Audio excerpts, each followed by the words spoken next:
भाई तीसरा attempt and सीधा पहले एसएसबी। नाइस। तो क्या मतलब पहले 2 अटेम्प्ट में क्या गलती रही जो थर्ड अटेम्प्ट में सुधारी? उन्होंने सिंपल सा एक क्वेश्चन पूछा, व्हाट डू यू थिंक कि यू विल बी रिकमेंडेड और नॉट। तो इसका भी काफ़ी सिंपल सा आंसर दिया, yes sir, along with my friends I will be recommended this time only. उन्होंने एक क्वेश्चन मेरे से रिपीट किया जो कि मेरे से इंटरव्यूअर ने भी पूछा था कि एनडीए में लड़कियां आ रही है तो इसके 2 डिसएडवांटेज और 2 एडवांटेज बताने। हाँ जी, क्या हाल है आपके? मैं सुमित कुमार एक बार फिर से आपका स्वागत करता हूँ अपने इस यूट्यूब चैनल पे और अपनी फतेह सीरीज़ का नेक्स्ट एपिसोड बहुत टाइम बाद।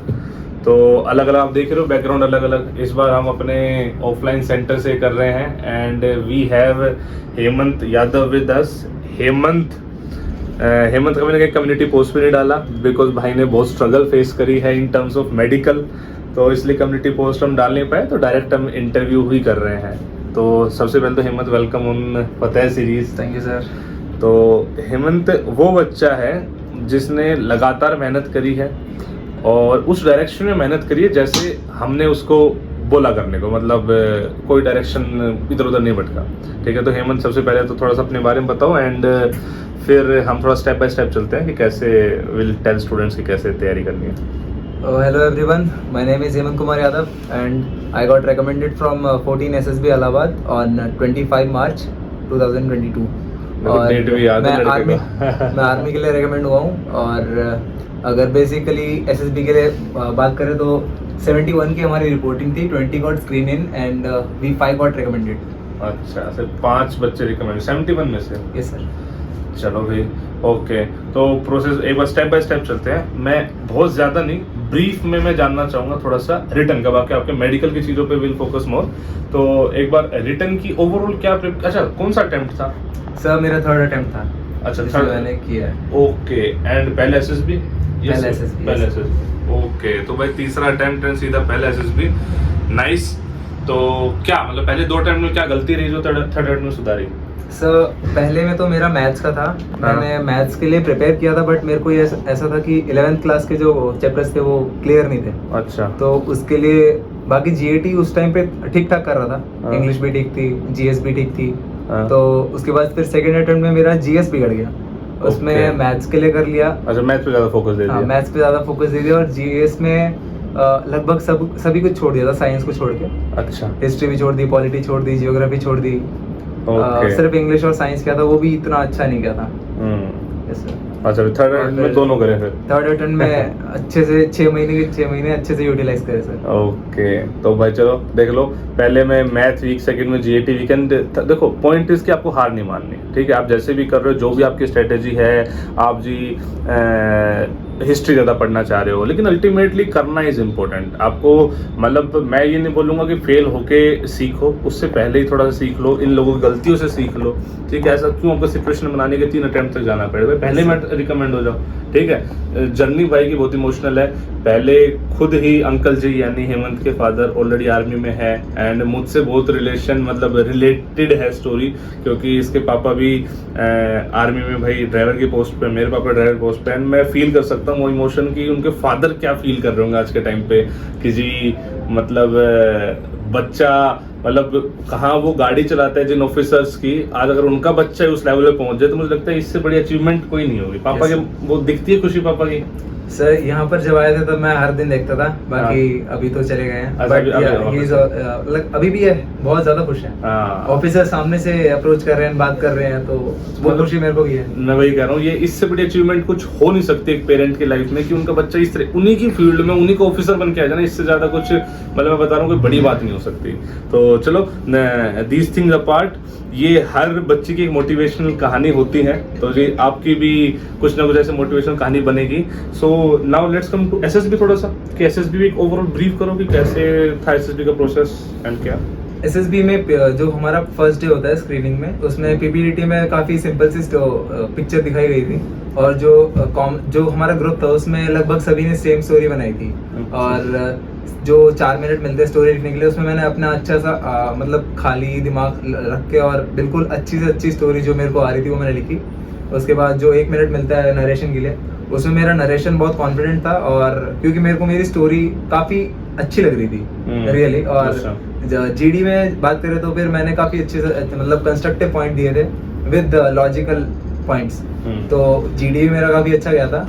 और जीटी में तुम बता रहे थे कि तुम्हारे काफी मतलब यूनिक वो थे, मतलब तुम्हारी अप्रोच ने काम करा था काफी, मतलब जो तुम यस सर जीटीओ में करा था। हाँ जीटीओ में बता रहा यस सर। हूँ। और सेकेंड डे की बात करें तो उस दिन हमारा साइकोलॉजी टेस्ट था। टीएटी में मतलब मैं प्रैक्टिस करके दोस्तों के साथ प्रैक्टिस करता था, रात को गूगल मीट करता था, उसमें दोस्तों की स्टोरी सुनता था, उनके आइडियाज लेता था, उनके एक्शंस सुनता था। मतलब क्या आपस में एक दूसरे को जज करते थे कैसे मतलब? सर एक हम लोग एक पिक्चर शेयर करते थे, हाँ। उस पे सबको टाइम दिया जाता था और सब अपनी अपनी स्टोरी बनाकर उसके बाद फिर नरेट करते थे। तो ओके, ये जिनकी पूरा stories- रोज कर रहे थे? रोज करते थे रात को। भाई देख लो, ओके। स्टोरीज जिसकी अच्छी लगी उसके मतलब बुलेट पॉइंट्स लगा के उनकी थीम लिख ली, ऐसे कर करके काफी मतलब अपने दोस्तों से आइडियाज लिए, मतलब Yes, इस हिसाब sir. से क्या चीज है? जो ऑनलाइन फ्रेंड्स थे उनसे। बताओ, देख लो, मतलब ये तो यूटिलाइज की बात है, आप कैसे यूटिलाइज कर रहे हो रिसोर्सेज को? रिसोर्सेज के पास सेम ही है, Yes, sir. The see the way he utilized his online resources. Okay, आगे। और उसके बाद सर WAT में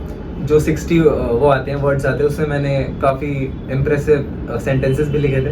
मैं प्रैक्टिस करता था उसके लिए भी, मतलब रैंडम वर्ड्स उठा के फिर उन पे सेंटेंस फ्रेम करना।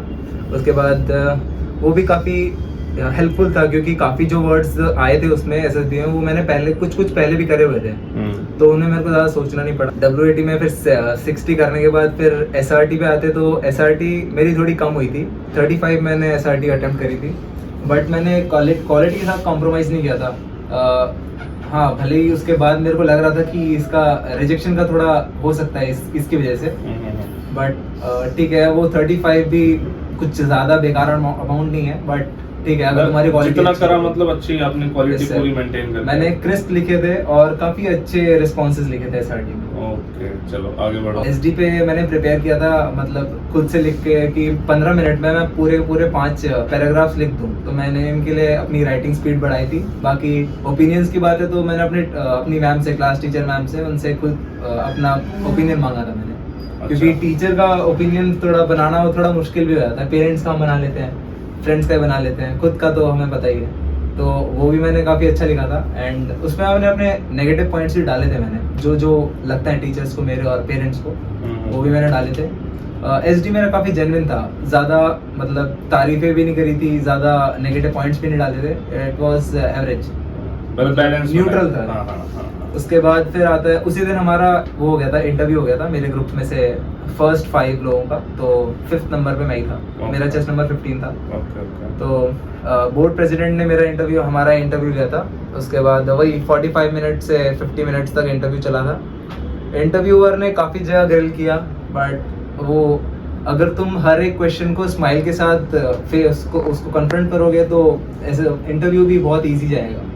एंड भले ही आंसर्स सही हैं गलत हैं, बट कॉन्फिडेंस रहना चाहिए वहाँ पे, तो वो मेरा था, मैं पहले से ही बना के गया था और वहाँ पर भी मैंने इसको काफ़ी यूज़ किया था। तो इंटरव्यू भी ठीक ठाक गया था, ज़्यादा अच्छा भी नहीं, ज़्यादा बेकार भी नहीं। उसके बाद 3rd डे से हमारा GTO शुरू हो गया था, GTO का फर्स्ट डे। तो इसमें जो फर्स्ट GD टॉपिक मिला था वो काफ़ी सोशल, मतलब ऐसा था कि हम अपनी कंट्री से ब्रेन ड्रेन को कैसे रोक सकते हैं। तो इसके लिए काफ़ी मैंने जो पॉइंट पकड़ा था, लीड पकड़ी थी, वो था बाय बिल्डिंग इंफ्रास्ट्रक्चर्स, और इसके मतलब स्किल डेवलपमेंट हम लोग अगर इंट्रोड्यूस अपने में यहाँ कर लो। सही बात है। हाँ। तो इसमें काफ़ी अच्छे पॉइंट्स आ रहे थे, लोग जो अपने पॉइंट्स दे रहे थे उनको एक्सेप्ट भी कर रहा था, जो मेरे को बेकार लग रहे थे मैं उनको लॉजिकली अपोज भी कर रहा था। और लेकिन हाँ, ज़्यादा भी अपोज नहीं करना चाहिए GD में, क्योंकि आफ्टर ऑल तुम ग्रुप में हो और ग्रुप को कंस्ट्रक्टिव वे में आगे बढ़ाना होता है। तो दूसरा जो GD था उसका भी टॉपिक से मतलब सोशली था कि यूथ को बेसिकली क्या ख़राब कर रहा है अभी कुछ टाइम से, पैंडमिक ने किया है, फिर स्मार्टफोन ने किया है, फिर चेंजिंग ऑफ जो पेरेंटिंग स्टाइल है वो। तो मैंने पकड़ा था स्मार्टफोन का। और काफ़ी जेन्युइन पॉइंट है, क्योंकि लगभग वही है जो आजकल सबके हाथ में और बर्बादी का कारण कह सकते हैं थोड़ा बहुत। क्योंकि उसको मतलब अच्छे वे में यूज़ करना अलग है, बट ज़्यादातर लोग उसको कुछ अलग बेकार तरह से भी यूज़ करते हैं, टाइम वेस्ट करते हैं सोशल मीडिया वगैरह पे। तो मैंने ये पॉइंट पकड़ा था। उसके बाद काफ़ी मतलब फिगर्स के साथ भी मैंने पॉइंट दिए थे, फेसबुक का एक दिया था पॉइंट। अच्छा, कितने लोग यूज़ कर रहे हैं लोग? ये सर, और कितने गुना बढ़े हुए हैं पिछले 5 साल में, वो वाला पॉइंट दिया था। एंड वो वहाँ पर भी लग रहा था कि मेरा जीडी अच्छा जा रहा है और जेन्युइनली वो जा भी रहा था अच्छा। हाँ। उसके बाद फिर आता है जीपी। अब ये थोड़ा बेकार गया था मेरा, क्योंकि जो मेरी प्लानिंग थी वो ग्रुप में मतलब काफ़ी अलग थी जो कॉमन प्लानिंग हमारी बनी थी। बट आफ्टर ऑल ग्रुप के साथ हो तो ग्रुप के साथ ही मानना पड़ेगा। और वो जो पॉइंट्स दे रहे थे उनके भी व्यूज़ जो मतलब काफ़ी वो थे, लॉजिकल थे। बट मेरे को मेरी स्टोरी अभी भी ठीक लगती है कि मेरी अच्छी थी ज़्यादा। बट कोई नहीं, उसमें ग्रुप मतलब भाई when you are part of the group तो चलो। तो जो कॉमन प्लानिंग अपनी नरेट कर रहा था जो बंदा, उसको सबसे पहले मैंने नॉमिनेट किया था। अच्छा। क्योंकि वो काफ़ी अच्छा पार्टिसिपेट कर रहा था चेस नंबर 11 और उसने काफ़ी अच्छे अच्छे पॉइंट्स भी दिए थे। एंड बेसिक मेरे ख्याल से उसी की स्टोरी थी जो कि कॉमन तो उसको नॉमिनेट करना वाज द राइट डिसीजन। तो उसके बाद फिर हमारा होता है पीजीटी, प्रोग्रेसिव ग्रुप टास्क। उसमें फर्स्ट में तो लेकिन हाँ, जैसे प्रोग्रेसिव ग्रुप टास्क में क्या है कि फर्स्ट जो ऑब्स्टिकल होता है उसमें ब्रिजिंग होती है। बेसिकली सब में ब्रिजिंग होती है पहले वाले में। तो वो वाला तो ऐसा था कि मेरे को इनिशिएटिव लेना था, मैं आगे रहूँगा, मेरे पास प्लान था, मैंने लगाया, मैं आगे बढ़ा, उसके बाद अपने ग्रुप मेंबर्स को आगे लाया। फिर सेकंड ऑब्स्टिकल भी काफ़ी अच्छा सिंपल था, हो गया था। थर्ड ऑब्स्टिकल पे हम लोग एक जगह अटक गए थे एंड वहाँ पर काफ़ी टाइम बाद जीटीओ मैम ने एक हिंट दी थी कि लुक एट द बल्ली केयरफुली। तो बल्ली में जो था वो एक ऐसा कटआउट था, तो उसको किस तरह यूज़ करना था वो मेरे को पीछे खड़ा था मैं, तो मेरे को दिख गया था। तो मैंने चेस नंबर 11 को बोला था स्वैप द पोजीशन एंड उस पॉइंट पे हमारा ग्रुप फिर आगे चला गया था। एंड वो काफ़ी ऐसा पॉइंट था जिसमें जो जीटीओ थी हमारी, उनके नज़रों में काफ़ी अच्छा इंप्रेशन मेरा क्रिएट हुआ होगा, मेरे को लग रहा है ऐसा। थोड़ा थोड़ा लग जाता है। उसके बाद फिर फोर्थ ऑब्स्टिकल भी मतलब काफ़ी डिफिकल्ट होता है वो भी, बट उसमें पूरा ग्रुप साथ था एंड वो भी हो गया था। तो इसके बाद फिर वही हमारा GOR हुआ था, group obstacle race, snake race. तो इसमें वॉर क्राई था हमारा जय हिंद का, और जो दूसरा ग्रुप था उसका शिवाजी महाराज से कुछ रिलेटेड था, तो वो मेरे को भी याद नहीं है। बट हम लोगों का फोकस सिर्फ ये था कि हम लोगों को रेस कंप्लीट चाहे जल्दी हो चाहे लेट हो, बट पूरे ग्रुप को साथ लेके चलना है। तो स्टार्टिंग से लेके एंड तक हम लोग अपने ग्रुप को पूरे एक एक मेंबर को, जैसे मेरी हाइट लंबी है और एक और था चेस नंबर 16 मेरे जस्ट आगे वाला, तो उसकी हाइट भी लंबी थी। तो हम लोग पहले अपने बाकी ग्रुप मेंबर्स को चढ़ा रहे थे वॉल्स पे, उसके बाद खुद चढ़ रहे थे। तो ऐसे ही दोनों वॉल कंप्लीट करी और बहुत जल्दी कर दिया था हमने ग्रुप ऑब्स्टिकल रेस को। इतना जल्दी कि जो जीटीओ मैम थी उन्होंने हमारे ग्रुप के एक एक मेंबर से वो जो लास्ट ऑब्स्टिकल था वो रिपीट करवाया था, क्योंकि दूसरा ग्रुप आया ही नहीं था अभी तक। और मतलब और उसके बाद फिर भी वो काउंटडाउन करती रही, काउंटडाउन 5 4 3 2 1 ऐसे कर करके हमारा खूब टाइम लिया, क्योंकि वो आ नहीं रहा था। और उनका ना आने का एक ये हो सकती है कि वो इंडिविजुअली चढ़ रहे थे वो लोग। हाँ, तो शायद से इस वजह से वो लोग रह गए पीछे। बट बाकी GOR काफी अच्छा था, इतना गूंजा पूरा ग्राउंड हमारे वॉर क्राई से कि लास्ट में हमारा गला भी बैठ गया था जय हिंद से। वहाँ पे बाजू में वैन होती है, हम लोग वहाँ से टैबलेट लेकर आए थे, मेरे ग्रुप के 3-4 मेंबर और तो GOR भी हो गया। उसके बाद फिर थोड़ा सा ब्रेक मिलता है 5-10 मिनट का। उसके बाद हमारा हुआ था HGT, हाफ ग्रुप टास्क में जो हमारे थे, हम 11 से लेके 15 चेस नंबर तक, इनको जो वो मिला था, टास्क मिला था, वो मॉडरेट था, ज़्यादा हार्ड भी नहीं, ज़्यादा डिफिकल्ट भी नहीं। बट वहाँ पर भी एक जगह हम लोग अटक गए थे, तो क्योंकि वो जो चीज़ थी वो मतलब प्रोजेक्शन था, वो दिख नहीं रहा था, वो काफ़ी नीचे था। तो उसमें भी थोड़ा दूर खड़े होके ना काफ़ी मतलब थोड़ी देर बाद दिख गया था, बट उसमें मेरे को आइडिया आया था, तो मेरे को ही आया था। एंड उसमें भी फिर इस आईडी की वजह से हम लोग आगे बढ़ पाए थे। हाँ, तो वही ना, जैसे जो तुम्हारे आइडियाज हैं ये इट एक्चुअली वर्क, मतलब आप यूनिक सबसे अलग कुछ दे रहे थे, वो काम भी कर रहे थे। यस सर, अगर बंदा स्पोर्ट्स खेलता है ना तो वो उन चीज़ों को आराम से टैकल कर सकता है, वो समझ जाएगा दिमाग में कि किस तरह इसके आगे बढ़ सकते हैं। तो ये भी काफ़ी एक प्लस पॉइंट था। हाँ, प्लस पॉइंट रहे। उसके बाद सर फिर हमारा लेक्चरेट हुआ था। लेक्चरेट में तीन टॉपिक मेरे को याद है, चौथा मेरे को याद नहीं है। एक था रेडिकलिज्म, एक था डायनेस्टिक पॉलिटिक्स और एक मॉनसून। तो मैंने मॉनसून पे बोला था और 3 मिनट की फ्लुएंसी के साथ आराम से। हाँ, मतलब चाहे इजी टॉपिक उठाओ लेकिन अच्छे से बोलो, कोई दिक्कत नहीं। अगर आप कॉन्फिडेंटली बोल रहे हो तो फिर वो मैटर नहीं करता कि आपका टॉपिक ज़्यादा हाई लेवल है या फिर लो लेवल है, चलो बस फ्लुएंसी एंड कॉन्फिडेंस मेंटेन वो मैटर करता है बस। उसके बाद हमारा फिर नेक्स्ट डे जो GTO था उसमें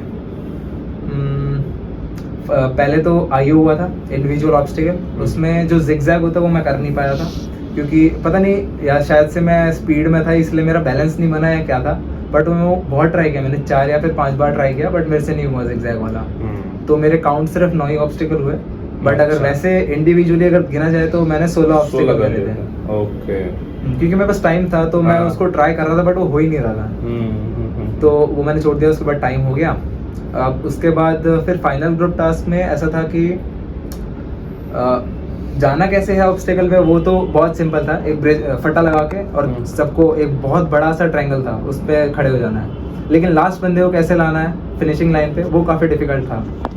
जो 9 बंदे थे हमारे ग्रुप में, उनमें से सबके सब ये बोल रहे थे कि वो था, मतलब वो सबके सब एक ही पॉइंट को फॉलो कर रहे थे और उसी को मान रहे थे कि इस तरह से हम लोग लाएंगे, बट वो मेरे को प्रैक्टिकली नहीं लग रहा था क्योंकि उसमें रस्सी फिसल रही थी। तो उन्होंने बोला कि एक बार ट्राई करके देख लेते हैं, तो उन्होंने ट्राई भी किया, उनकी रस्सी फिसल गई। फिर मैंने उनको बोला कि मेरा जो आइडिया है वो प्रैक्टिकल है और काफ़ी बहुत जल्दी वाला है। तो उधर जो फिनिशिंग लाइन थी वहाँ पर वो फट्टा लगाया, उसके बाद उनको 3-4 बंदों को उस पर खड़ा कर दिया। फिर लास्ट बंदा जो मैं ही था, क्योंकि मैं खुद रुका था, मेरे को पता था मेरे पास आइडिया है तो मैं रुकूंगा पीछे। तो फिर बाद में मैं खुद ही आया और उसके बाद फट्टा ले लिया। बाकी ये भी टास्क कंप्लीट कर दिया। एंड इस वाले टास्क के बाद जीटीओ मैम थोड़ी ज़्यादा खुश थी, वो लास्ट वाला बंदा कैसा लाया उसकी वजह से, क्योंकि बाकी जो बंदे थे वो काफ़ी लेट में माने मेरे से, वो अग्री नहीं कर रहे थे स्टार्टिंग में, उनको लग रहा था कि ये काम नहीं करेगा, बट वो भी काफ़ी अच्छा था। उसके बाद सबसे बेस्ट पार्ट तुम्हारा जीटीओ ही रहा, मतलब यस सर, है ना? मैं कॉन्फिडेंट था कि जीटीओ मैम मेरे को पक्का यस करेंगी, बाकियों के लिए कंफर्म नहीं था मैं। तो मेरे ख्याल से मैंने जीटीओ के तो सारे कवर कर दिए हैं। अभी फिर आते हैं लास्ट डे पे कॉन्फ्रेंस में। तो उसमें मेरा डिस्कशन चला होगा कम से कम 3-4 मिनट चला था या उससे कम ही चला था। मैं बैठा थोड़ी देर के लिए, वो ब्लिंक हुआ, थोड़ी देर में नंबर आ गया, चला गया मैं अंदर। उसके बाद जैसे मेरा इंटरव्यू लिया था बोर्ड प्रेसिडेंट ने, तो कॉन्फ्रेंस रूम में मेरे से जो क्वेश्चंस पूछे गए थे वो डेप्यूटी प्रेसिडेंट सर ने पूछे थे। सबसे जाते ही पहले उन्होंने पूछा कि what was the feeling when you are outside this conference room. तो मैंने उनको बहुत सिंपल सा आंसर दिया, सर आई वाज वेटिंग कि मेरी टर्न कब आएगी and now I am here. तो उसके बाद फिर उन्होंने सिंपल सा एक क्वेश्चन पूछा, व्हाट डू यू थिंक कि यू विल बी रिकमेंडेड और नॉट। तो इसका भी काफ़ी सिंपल सा आंसर दिया, yes sir along with my friends I will be recommended this time only. तो उसके बाद इन्होंने पूछा कि अच्छा तुम्हें ऐसा क्यों लगता है। तो मैंने बोला सर मेरा जीटीओ काफ़ी अच्छा था एंड इंटरव्यू और जो साइकोलॉजी टेस्ट था वो ओके था। तो फिर उन्होंने पूछा कि स्कोप ऑफ इम्प्रूवमेंट कहाँ लगता है तुम्हें तुम्हारी परफॉर्मेंस में।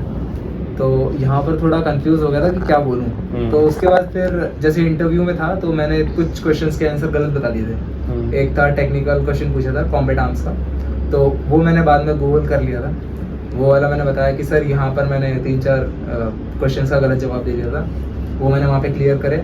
उसके बाद उन्होंने पूछा कि साइकोलॉजी कैसा गया था, साइकोलॉजी टेस्ट। तो मैंने बताया सर सब कुछ सही था, बट एसआरटी मैंने थोड़ी कम अटेम्प्ट करे थे, मैं और कर सकता था लेकिन शायद से स्पीड थोड़ी कम रह गई, तो यहाँ पर भी है। उसके बाद उन्होंने एक क्वेश्चन मेरे से रिपीट किया जो कि मेरे से इंटरव्यूअर ने भी पूछा था कि एनडीए में लड़कियां आ रही है तो इसके 2 डिसएडवांटेज और 2 एडवांटेज बताने हैं।